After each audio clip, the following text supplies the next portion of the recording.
This video is intended as a celebration of life, a tribute to Father Xavier.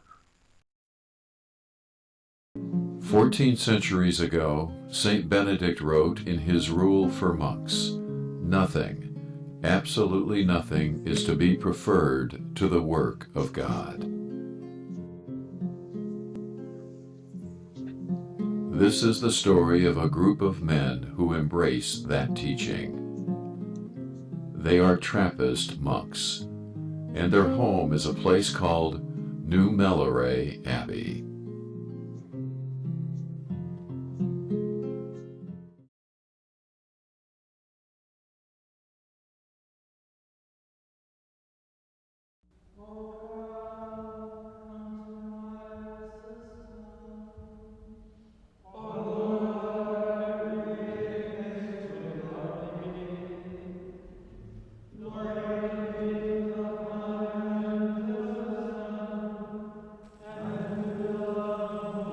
The following is a comment from John C. As he comments, "Father Xavier, you will truly be missed. I've been thinking over what I wanted to thank you for most. For me, it has been the thought process that you gave me on my first retreat. It was, don't judge yourself. You're not qualified. There is only one who is qualified to judge, and you're not him. A centered life is the byproduct I have experienced, one day at a time. I try now to carry that message that you gave me and pass it on. Peace, John C."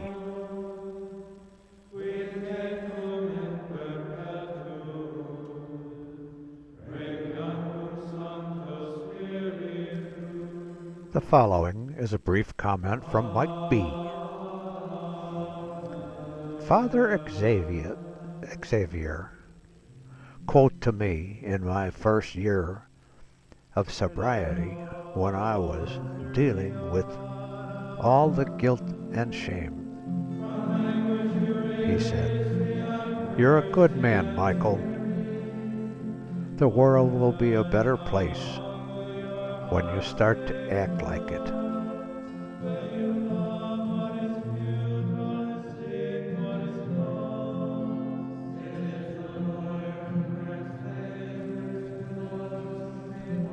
The following is a comment from Ed M. When I went on retreat to New Mallory, I spent several times with Father Xavier, healing from guilt and shame that was misplaced from childhood and deserved from adulthood. His loving, kind spirit and compassion led me to a place of truth, peace, self-forgiveness, and honesty. After all, if God forgives me, who am I to disagree?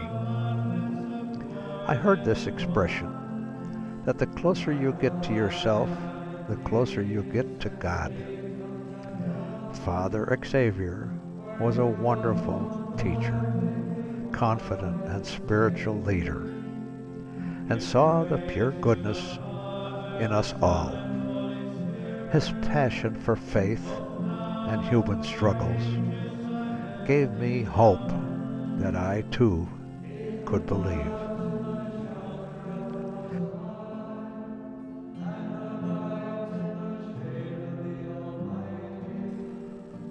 Charlie C.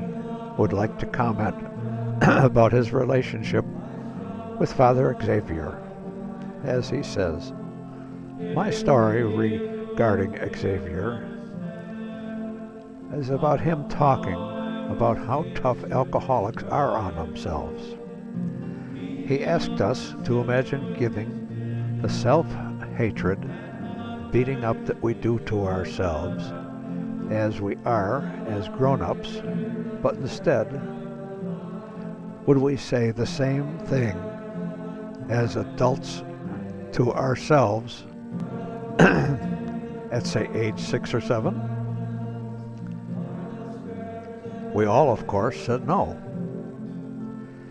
He was drawing a comparison to the fact that we are all God's children and that we have no right to be that harsh on ourselves.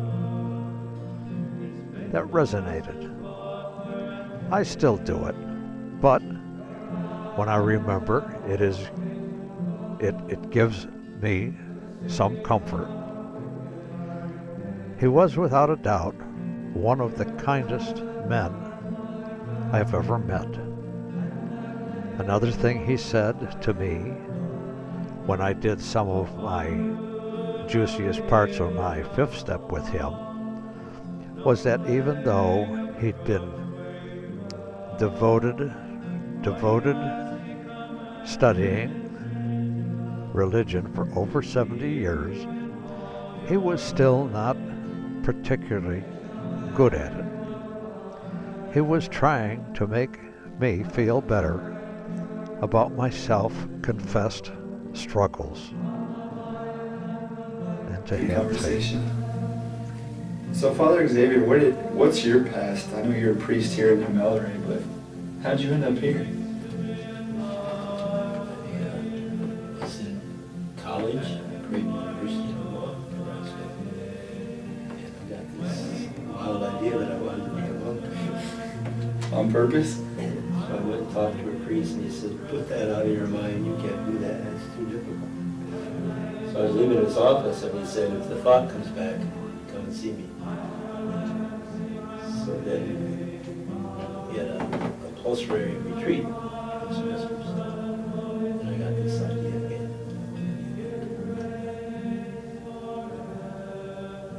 So I called my parents and asked me to bring them up here. My parents lived about 300 miles from here, west of here, Where at? western Iowa, Oh, okay. close to the Nebraska, Missouri River. So then I was applied and they told me to come. So I went to see this same priest to tell him goodbye. When I was leaving his office, he said, "Don't come home. Nobody likes a quitter." So I'll show him. I stayed 60.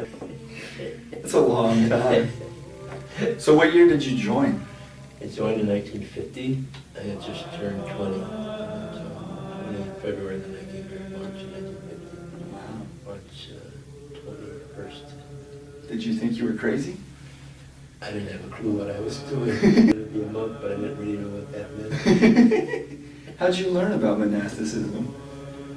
I think people talking about it at school. Really? You know, I had read Thomas Merton, but I heard other students talk about it. My dad's youngest brother was a Jesuit, Okay. and I thought I wanted to be a missionary when I was young. And I got this idea about being a monk. That's how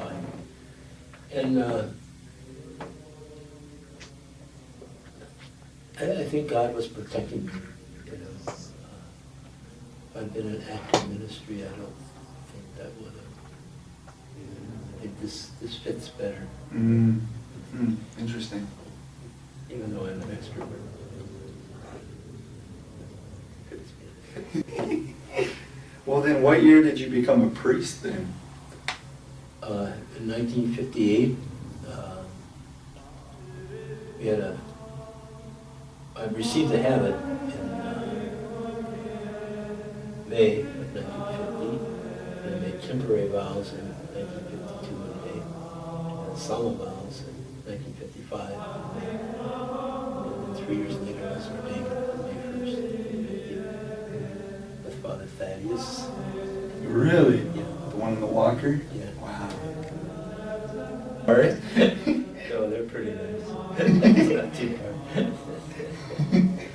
Because if I'm not nice to them, my spiritual practice is silence. Well, then the other question, and this kind of goes along, and you told me one time that you are a Catholic priest and that you help out with Alcoholics Anonymous, and you said that those, you feel like you got the best of two worlds. How's your work with AA been? You know, people with addictions really struggle emotionally. Mm-hmm. So I like the people in pain are sometimes just to be there and to say much or encourage them, help them realize they're forgiven.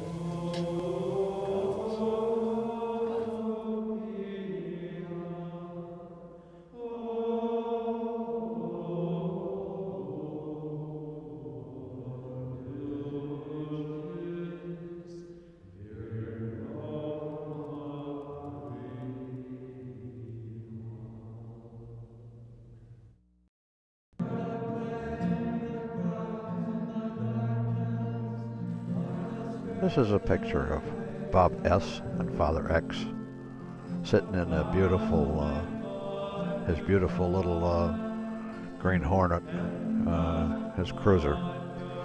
It was purchased with donations from quite a number of members of the AA Fellowship, and their generosity and as a gift to Father X after his having problems with his knees and his hips, and long walks from the monastery to the church were starting to wear on him.